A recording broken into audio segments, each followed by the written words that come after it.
Top class film making. Nobody ആരും ഇല്ലാത്ത അവസ്ഥയായി. അത് തന്നെയാണ് പടം. എനിക്ക് പീക്ക് സാറ്റിസ്ഫാക്ഷൻ ആണ്. പക്ഷേ സത്യം പറഞ്ഞാൽ എന്തിനു വേണ്ടി തിളയ്ക്കുന്ന സാമ്പാർ പോലത്തെ ഒരു പടം. അങ്ങനെ ഒരുപാട് പ്രതീക്ഷയായിട്ട് വരുന്നവർക്ക് നിരാശയായിരിക്കും. പക്ഷെ നിങ്ങൾ പ്രതീക്ഷിക്കുന്നതല്ല വമ്പൻ പരിപാടിയായിരിക്കും ഐ നോബഡി. അപ്പോൾ പൃഥ്വിരാജ് പറഞ്ഞ പോലെ ഒരു സൈലന്റ് ബ്ലോക്ക് ബസ്റ്റർ ആകുമ്പോൾ നിസാം ബഷീറിന്റെ ഐ നോബഡി എന്ന് കണ്ടറിഞ്ഞ് ഓടിച്ചോട് ചോദിച്ചു നോക്കാം. സിനിമ കാണാൻ പോകുന്നവരൊക്കെ വീഡിയോ ഇപ്പൊ തന്നെ ഒന്ന് ഹൈപ്പ് ചെയ്തു. നേരെ ഐ നോബഡി റിവ്യൂല് അടിപൊളിയായിട്ടുണ്ട്. ഫൈറ്റ് സീനൊക്കെ അടിപൊളിയായിട്ടുണ്ട്. പിന്നെ ഈ നിസാം ബഷീറിന്റെ കഴിഞ്ഞ പടമായിട്ട് ആരും കമ്പയർ ചെയ്തുകൊണ്ട് രണ്ട് ജേണറാണ്. പടത്തിലെ ഫൈറ്റ് സീക്വൻസ് പ്രത്യേകിച്ച് പെർഫോമൻസ് ഇമോഷണൽ ഡ്രാമയിലോട്ട് സെക്കൻഡ് ഹാഫ് വരുമ്പോഴത്തേക്കും കുറച്ച് ഇമോഷണൽ സൈഡിൽ വരണുണ്ട്. ഫസ്റ്റ് ഹാഫ് നല്ല ഹൈ ആയിട്ട് കൊണ്ടുവരുത്തി. എനിക്ക് പേഴ്സണലി പടം നല്ല വർക്കായി. പിന്നെ ഇവിടെ എല്ലാവർക്കും അതേപടി എന്താണ് വിചാരിച്ച് അവർ എക്സ്പെക്ട് ചെയ്ത് നമുക്ക് പറയാൻ പറ്റില്ല. എനിക്ക് എക്സ്പെക്ടേഷൻ അനുസരിച്ച് പടമുണ്ട്. അതെ, ഒട്ടും പോരാ. സെക്കൻഡ് ഹാഫിൽ നമ്മൾ എക്സ്പെക്ട് ചെയ്തത് പോലെ ഒന്നുമില്ല. നിസാം ബഷീറിന്റെ ആക്ച്വലി ഞാൻ കുറച്ചും കൂടെ എക്സ്പെക്ട് ചെയ്തായിരുന്നു. നിസാം ബഷീറിന്റെ ഹേസ്റ്റ് ഒന്നുമില്ല. ഹേസ്റ്റ് എന്ന് പറഞ്ഞിട്ട് ഒരു സംഭവമേ ഇല്ല. അങ്ങനെയൊന്നുമില്ല. ഒരു പഞ്ചില്ല മൂവിക്ക്. ഒരു എക്സ്പെക്ടേഷൻ ഇല്ലാതെ ഒരു പ്ലെയിൻ പടം. ആ പ്ലെയിൻ പടം ഒന്നും സത്യം പറഞ്ഞാൽ എന്തിനു വേണ്ടി തിളയ്ക്കുന്ന സാമ്പാർ പോലത്തെ ഒരു പടം. അത്രേ ഉള്ളൂ. ഫസ്റ്റ് ഹാഫ് പിന്നെയും കുഴപ്പമില്ല എന്ന് പറയാം. നല്ല പൃഥ്വിരാജ് കുറച്ച് ഹോപ്പ് പറഞ്ഞിരുന്നു വൻ പരിപാടി പിടിച്ചിട്ടുണ്ടെന്ന്. ഇല്ല, ഒന്നും പോരാ. സ്കെയിൽ വൈസ് വൻ പരിപാടിയേ ഉള്ളോ? സ്കെയിൽ വൈസ് അതും പറയാനില്ല. ഒന്നും പറയാനില്ല. സത്യം പറഞ്ഞ ഫസ്റ്റ് ഹാഫില് കുറച്ച് ഇമ്പാക്ട് ഉണ്ടാക്കി എടുത്തിട്ടുണ്ട്. അതേപോലെ കീപ്പ് ചെയ്ത് പോയിരുന്നെങ്കിൽ കൊള്ളായിരിക്കും. ഒന്നുമില്ല, സെൻസേഷണൽ ആയിട്ട് ഒന്നുമില്ല മൂവിയില്. പ്രതീക്ഷ വന്നവർക്ക് നിരാശയാണോ? അങ്ങനെ ഒരുപാട് പ്രതീക്ഷയായിട്ട് വരുന്നവർക്ക് നിരാശയായിരിക്കും. പക്ഷെ നല്ലൊരു ഇമോഷണൽ ത്രില്ലർ പ്രതീക്ഷിച്ച് വരുന്നവർക്ക് നല്ലൊരു മൂവിയാണ്. എന്ന് പറയുമ്പോൾ ഒരു 2.25 മണിക്കൂർ നീളമുള്ള സിനിമയാണ്. അത് ഒരിടത്തും നമ്മളെ ലാഗ് അടിപ്പിക്കുക അങ്ങനെയൊന്നുമില്ല. നല്ലൊരു ഇമോഷണൽ ത്രില്ലർ എന്നുള്ള രീതിയിൽ ഈ സിനിമ വളരെ ഭംഗിയായിട്ട് ചെയ്തിട്ടുണ്ട്. നല്ല ഒഴുക്കുള്ള തിരക്കഥയായിട്ട് തന്നെയാണ് നല്ലൊരു സെൻസേഷൻ. കൊമേഴ്ഷ്യലി ഒക്കെ നോക്കുകയാണെങ്കിൽ കൊമേഴ്ഷ്യലി അങ്ങനെ ഒരു പറയാൻ പറ്റില്ല. കാരണം നമ്മൾ നോർമലി കാണുന്ന ആ ഒരു ഇതേ പ്രതീക്ഷ, അല്ലാതെ നമ്മൾ 50 കോടി 100 കോടി അങ്ങനത്തെ സംഭവങ്ങളൊന്നും പക്ഷേ സിനിമ മോശമായിട്ടല്ല. സിനിമ വളരെ നന്നായിട്ടുണ്ട്. ആക്ടേഴ്സ് അഭിനയമായാലും പിന്നെ ജെക്സ് വിജയുടെ മ്യൂസിക് നന്നായിട്ട് സിനിമ അങ്ങ് കൊഴിപ്പിച്ചിട്ടുണ്ട്. പിന്നെ നമ്മൾ ഒരു സസ്പെൻസ് ട്വിസ്റ്റ് അങ്ങനത്തെ സംഭവങ്ങളൊന്നും പ്രതീക്ഷിക്കേണ്ട. എല്ലാം പ്രെഡിക്റ്റബിൾ ആയിട്ടുള്ള കാര്യങ്ങൾ ഒരു ഇമോഷണൽ ത്രില്ലർ അല്ലെങ്കിൽ സർവൈവൽ ത്രില്ലർ എന്ന രീതിയിൽ കാണിച്ചിട്ടുണ്ട്. പക്ഷേ ഓരോ നല്ലൊരു വിശ്വസിക്കൽ എൻ്റെ ഡിസപ്പോയിൻമെന്റ്, നല്ല ഡിസപ്പോയിന്റഡാ. കാരണം നമ്മൾ ട്രെയിലറൊക്കെ കാണുമ്പോൾ എന്തെങ്കിലുമൊക്കെ വിചാരിക്കും. ഇതൊരുമാതിരി പടം ഒരു വഴിക്ക് പോവായിരിക്കും. പെട്ടെന്ന് ചാടി അപ്പുറത്തെ ലൈൻ കയറാൻ നോക്കും. ഭയങ്കര ശോകമാണ്. ലോജിക്കലി ഒരു ലോജിക്കും ഇല്ല. അതാണ് പ്രശ്നം. ആർക്കും കൺവിൻസിങ് ആവൂല. Literally money laundering. Mollywood times പറയുന്ന മണി ലോണ്ടറിങ് ആയിരിക്കും ഈ പടമൊക്കെ. സത്യം കൊള്ളത്തില്ല. എന്നാലും ലക്കി ഭാസ്കർ ഒക്കെ പോലെ ആ ഒരു ഇമോഷൻ അങ്ങനെയൊന്നും അതും ഇതും തമ്മിൽ കമ്പയർ ചെയ്യരുത്. അയ്യോ, ടെംപ്ലേറ്റ് ഒരു മേക്കിംഗ് ഞാൻ പറയാം. നല്ല ക്യാമറ ആംഗിൾസ് ഉണ്ട്, നല്ല കുഴപ്പമില്ല സൗണ്ട് ഡിസൈനിങ്, മേക്കിംഗ് ഒക്കെ കൊള്ളാം. പക്ഷെ കഥയ്ക്ക് ലോജിക്കില്ല, കഥയില്ല. മൊത്തത്തിൽ ശരിക്കും പറഞ്ഞാൽ മണി ലോണ്ടറിങ് അത്രേ ഉള്ളൂ. പരിപാടിയാണ്. അത് പ്രതീക്ഷിച്ച് വന്നാൽ റോഷാക്കിന്റെ ആ ഒരു എടുത്തതിന്റെ ഡബിൾ മടങ്ങായിരുന്നു ഫസ്റ്റ് ഹാഫ് ഉള്ളൂ. ഫസ്റ്റ് ഹാഫ് എഴുച്ചിലായിരുന്നാലും കിഡിലെ മേക്കിംഗ്, കിഡിലെ സ്ക്രിപ്റ്റ് ഒക്കെ കിഡിലാണ്. നമ്മൾ ആ ഒരു സ്റ്റോറി അടിപൊളിയായിരുന്നു അവർ കൊണ്ടുപോയത്. പക്ഷെ നമ്മൾ സെക്കൻഡ് ഹാഫ് ഫുൾഫിൽ ആയില്ല. പക്ഷെ ഫസ്റ്റ് ഹാഫ് ഒരു രക്ഷയില്ല. സെക്കൻഡ് ഹാഫും ക്ലൈമാക്സും അത് ഇത്രയും കിഡിലും സ്ക്രിപ്റ്റ് എഴുതിയിട്ട് ഇത്രയും കിഡിലുമായിട്ട് സ്ക്രിപ്റ്റ് എഴുതിയിട്ട് ക്ലൈമാക്സ് കൊണ്ട് നമ്മൾ അത്രയും ഫുൾഫിൽ ഡൗൺ ആയിപ്പോയി ക്ലൈമാക്സ് ഒക്കെ.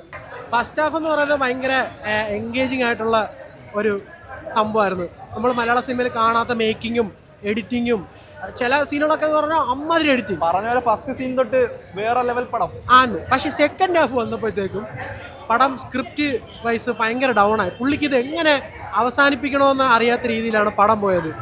പടം പോകുമ്പോഴത്തേക്ക് ഇടയ്ക്ക് ലാഗായി തുടങ്ങി. ഞാൻ വിചാരിച്ച് നമുക്കൊരു കൺഫ്യൂഷൻ തോന്നില്ലേ, ഇതൊക്കെ എന്തിനാ ഈ ഒരു ഹേസ്റ്റ് പടത്തിനകത്ത് ആ ഹേസ്റ്റിനകത്ത് അറിയാതെ ഉൾപ്പെടുന്ന ഒരാള് കാണിക്കുന്ന സംഭവം. ലോജിക്കലി കണക്ഷൻ ആണോ മിസ്സായത്?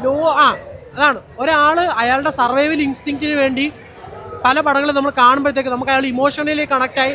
ഇയാൾ എന്ത് ചെയ്താലും ലോജിക് അറിയാത്ത പ്രശ്നമല്ല. Second half emotional. ഒരു ഹേസ്റ്റ് പടത്തിനകത്ത് ഇത്രയും ഒരു ഹൈ എനർജി ആക്ഷൻ ഉള്ള ഒരു ഹേസ്റ്റ് പടത്തിനകത്ത് എങ്ങനെയാണ് ഇത്രയും ഒരു വീക്കായിട്ടുള്ള ഇമോഷണൽ കൊണ്ടുവരാൻ പറ്റുന്നത്? ഞാൻ പറഞ്ഞില്ലേ, സെക്കൻഡ് ഹാഫ് വെച്ച് സ്ക്രിപ്റ്റ് വീക്കായി പോയി. കൊമേഴ്ഷ്യൽ പരിപാടി ഒന്നും കണക്ട് ആവില്ല. കൊമേഴ്ഷ്യൽ പരിപാടി ഞാൻ പറഞ്ഞില്ലേ, ഫസ്റ്റ് ഹാഫിൽ കൊമേഴ്ഷ്യൽ പരിപാടി ഭയങ്കരമായിട്ട് കണക്ട് ആവും. പക്ഷേ സെക്കൻഡ് ഹാഫിൽ ഈ ഇമോഷണൽ സാധനം തിരികെ കയറ്റി കൊമേഴ്ഷ്യൽ പരിപാടി ഒന്ന് ഭയങ്കര വീക്കായിട്ട് പോയിട്ടുണ്ട്. ഒരു ആവറേജ് പടം, കാണണ്ട അങ്ങനൊന്നും അല്ല, ഒരു ആവറേജ് പടം, കണ്ടാലും പ്രശ്നമൊന്നുമില്ല അങ്ങനത്തെ പടം. ഫസ്റ്റ് സീൻ മുതൽ പടം വമ്പൻ പരിപാടി ഒരു പരിപാടിയില്ല, നോബടി ആരും ഇല്ലാത്ത അവസ്ഥയായി. അത് തന്നെയാണ് പടം. ഫസ്റ്റ് ഹാഫ് ഒരു ഇമ്പാക്റ്റ് ഒക്കെ ഉണ്ടാക്കാൻ നോക്കി, അവർ ചെറിയൊരു ഹൈ പോലെ തരാൻ വേണ്ടി നോക്കിയെങ്കിലും സെക്കൻഡ് ഹാഫ് നമ്മൾ പടം മൊത്തം വേറെ അവിയൽ പരുവാക്കി. അതായത് എന്തിനോ ഡാർവിൻ്റെ പരിണാമത്തിൻ്റെ വേറൊരു വെർഷൻ അത്രേ ഉള്ളൂ പടത്തിൽ. എന്തൊക്കെയോ കാണിച്ച് കൂട്ടുന്നു. ഒരു CM അടുത്ത് പോയി ഇരുന്നിട്ട് കാണിക്കുന്നതെന്ന് വെച്ചാൽ വെല്ലുവിളിക്കുകയാണ്. ഒരു ലോജിക്കില്ലായ്മയാണ് പടത്തിന്റെ മെയിൻ വിഷയം. ലക്കി ഭാസ്കറെങ്കിലും പ്രതീക്ഷിച്ചു. ലക്കി ഭാസ്കറിന്റെ ഒന്നുമില്ല, റൊഷാക്കിന്റെ ഡയറക്ടർ ആ ഒരു പ്രതീക്ഷയിലാണ് വന്നത്. പടത്തിന്റെ ട്രെയിലർ വെച്ച് നോക്കുമ്പോഴത്തേക്കും ട്രെയിലർ കണ്ട് ഇനി പടങ്ങൾക്ക് വരല്ലെന്ന് വീണ്ടും അടിവരെ ചൊറപ്പിച്ചിരിക്കുകയാണ്. ഒന്നുമില്ലാത്ത വെറും വേസ്റ്റ് ആയി പോയി. ഒന്നുമില്ല. അതായത് എന്തിനു വേണ്ടി എടുത്ത പോലെ മൈ സ്റ്റോറിക്ക് ശേഷമാണ് ഇവർ ഒരുമിച്ചത്. അപ്പോൾ ഒരു നിരാശ മാറ്റി ആ മൈ സ്റ്റോറിയും ഒരു മോശം പടം അത് വെച്ച് നോക്കുമ്പോൾ ഇവർ രണ്ടും ഒരുമിക്കുമ്പോൾ നല്ലൊരു രീതിയിലൊരു പടം കിട്ടുമെന്ന് വിചാരിച്ചു.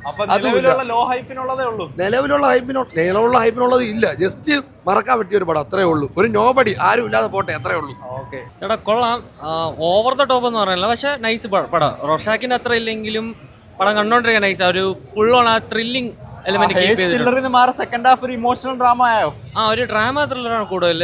ഫൈറ്റ് ഒക്കെ കൊള്ളാം, അടിപൊളി. ക്ലൈമാക്സ് ഒക്കെ വരുമ്പോൾ ഒരു കിടലം ഫൈറ്റ് സീസൺ ഒക്കെ വൻ പരിപാടി പിടിച്ചിട്ടുണ്ടോ?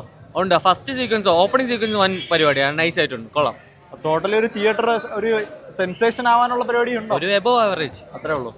തിയേറ്റർ എക്സ്പീരിയൻസിനുള്ള കണ്ടന്റ് ഉണ്ട്. സർപ്രൈസ് ഒന്നും ഞാൻ പറയുന്നില്ല, പക്ഷേ നമ്മൾ തിയേറ്ററിൽ പൈസ കൊടുത്ത് കാണുന്നതിന് വർത്താണ്. ആ ഒരു ലാസ്റ്റ് ഒരു 20 മിനിറ്റ് മാത്രമാണ് അത് ട്രാക്ക് മാറിപ്പോയതുപോലെ ഒരു തോന്നൽ വന്നു. അതെനിക്ക് തോന്നുന്നത് ഒരു ലോജിക്കൽ ഇഷ്യൂസ് വരുത്താതിരിക്കാൻ വേണ്ടി അവർ കൊണ്ടുവന്നതായിരിക്കും. ഒരു പൊളിറ്റിക്കൽ കേസൊക്കെ കൊണ്ട് ഇൻക്ലൂഡ് ചെയ്ത്. അപ്പം അതിൻ്റെ ഒഴിച്ച് നിർത്തിയാൽ പടം പീക്കാം. കൊമേഴ്ഷ്യൽ ആസ്പെക്ട് കുറച്ചുപേരെ സാറ്റിസ്ഫൈ ചെയ്യാനായിട്ടൊക്കെ ഉള്ള കൊമേഴ്ഷ്യൽ ആസ്പെക്ട് ഒക്കെ നല്ലപോലെ സാറ്റിസ്ഫൈ ചെയ്യും. ഞാൻ പറഞ്ഞില്ലേ, ടോപ്പ് ക്ലാസ് ഫിലിം മേക്കിംഗ്. നമുക്ക് റോർഷ കണ്ടിട്ട് ഇത് കാണുന്നവർക്ക് എന്ത് വന്നാലും ഇത് ഇഷ്ടപ്പെടും. ഞാൻ പേഴ്സണലി സാറ്റിസ്ഫൈഡ്. എനിക്ക് എല്ലാവർക്കും വർക്കാവെന്ന് പറഞ്ഞില്ല. ആ 20 മിനിറ്റിന്റെ കേസില്ലേ, അതൊരു പൊളിറ്റിക്കൽ കണ്ടന്റ് കൂടെ ഇൻക്ലൂഡ് ചെയ്തപ്പോഴത്തേക്കും അത് ആ ട്രാക്ക് മാറിപ്പോയതുപോലെ ഒരു തോന്നൽ വന്നു. അത് വെച്ച് നിർത്തുകയാണെങ്കിൽ പടം പ്ലെയിൻ ഇമോഷണൽ ഡ്രാമ അല്ല, ആക്ഷൻ പരിപാടി നല്ലപോലെ ഉണ്ട്. ഓക്കെ, പേഴ്സണലി എനിക്ക് വർക്കായി. ക്ലൈമാക്സ് സെക്കൻഡ് ഹാഫ് എടുക്കുമ്പം കുറച്ചുകൂടി ഒരു സോഷ്യൽ കമന്ററി പോലെയാണ് പടം വന്നേക്കുന്നത്. അതെല്ലാവർക്കും വർക്കാവും എന്നുള്ള കാര്യം ഡൗട്ടാണ്. നമ്മൾ ട്രെയിലറിൽ ഒരു ആക്ഷൻ ഒക്കെ കണ്ട് എന്തായാലും ആൾക്കാർ കുറച്ച് പ്രതീക്ഷ. ഭയങ്കര ക്വാളിറ്റിയുണ്ട്. മേക്കിംഗ് ആക്ഷൻ ആയിരുന്നാലും എല്ലാം നല്ല ക്വാളിറ്റിയുണ്ട്. ഒരു സ്ഥലത്ത് പോലും ക്വാളിറ്റി വൈസ് പടം താഴോട്ട് പോയിട്ടേ ഇല്ല. റൈറ്റിംഗ് വൈസ് ആയിരുന്നാലും മേക്കിംഗ് വൈസ് ആയിരുന്നാലും ടോപ്പ് നോച്ചാണ്. പക്ഷേ സെക്കൻഡ് ഹാഫ് അവസാനത്തെ അരമണിക്കൂർ എന്ന് പറയുന്നത് കുറച്ച് ഔട്ട് ഓഫ് ദ ബോക്സ് ആണ്. അത് എല്ലാവർക്കും പിടിക്കും എന്നുള്ള കാര്യം ഡൗട്ടാണ്. സാറ്റിസ്ഫാക്ഷൻ എനിക്ക് പീക്ക് സാറ്റിസ്ഫാക്ഷൻ ആണ്. പക്ഷേ ഞാനൊരു മമ്മൂട്ടി ഫാൻ കൂടെയാണ്. എനിക്ക് തോന്നുന്നു പോസ്റ്റ് കോവിഡ് എറ വന്ന ഏറ്റവും ബെസ്റ്റ് പടം റോഷാക്കാണ് ഇപ്പോഴും. സ്റ്റിൽ എനിക്ക് ആ ഒരു ലെവൽ വെച്ച് വന്നിട്ടില്ലെന്നേ ഉള്ളൂ. പക്ഷേ കിടിലം പടം. മോശം പരിപാടിയാണ് സെക്കൻഡ് ഹാഫ്. എന്ന് വെച്ചാൽ അതിൽ കുറേ സോഷ്യൽ എലമെന്റ് സബ്ജക്റ്റ്, കുറേ സ്പോയിലറുള്ള സാധനങ്ങളൊക്കെ ഉണ്ട്. ആ സംഭവങ്ങളൊക്കെ ഉണ്ട്. അപ്പം നമ്മൾ ഉദ്ദേശിക്കുന്ന മറ്റേ മാസ് അല്ലെങ്കിൽ ഒരു മാസ് ക്ലൈമാക്സ് അല്ലെങ്കിൽ മാസ് ക്ലാസ് കൊമേഴ്ഷ്യൽ പരിപാടി എന്ന് പറയാനുണ്ടോ? കുഴപ്പമില്ല. സെക്കൻഡ് ഹാഫിൽ ഫാമിലി ബ്ലെൻഡിങ് ആയിട്ടുള്ള കുറേ പരിപാടികളുണ്ട്. അത് ഫാമിലി ആക്ഷനൊക്കെ അടിപൊളി. നമ്മളെ ഇവിടെ തിയേറ്ററിനോട്ടൊക്കെ ഫൈറ്റ് ഒക്കെ ഉണ്ട്, അതൊക്കെ അടിപൊളി. മൊത്തത്തിൽ തിയേറ്റർ വാച്ച് എല്ലാവർക്കും ഇഷ്ടപ്പെടും. എല്ലാവർക്കും എന്ന് പറയാനില്ല, ചിലർക്ക് വർക്കൗട്ട് ആകാൻ ഇതില്ല. കാരണം ട്രെയിലറൊക്കെ കണ്ടിട്ട് വൻ മാസ് പരിപാടി ഉണ്ട്, ആക്ഷനൊക്കെ ഉണ്ട്. പക്ഷെ വൻ അങ്ങ് മാസ് ഇന്റർവൽ അല്ലെങ്കിൽ മാസ് ക്ലൈമാക്സ് ആ ഒരു സെറ്റപ്പ് അല്ല. കുറെ ഫാമിലി ഇമോഷൻ അതൊക്കെ നന്നായിട്ട് എടുത്തിട്ടുണ്ട്. അതൊക്കെ നല്ല രീതിക്ക് ഇഷ്ടപ്പെടും.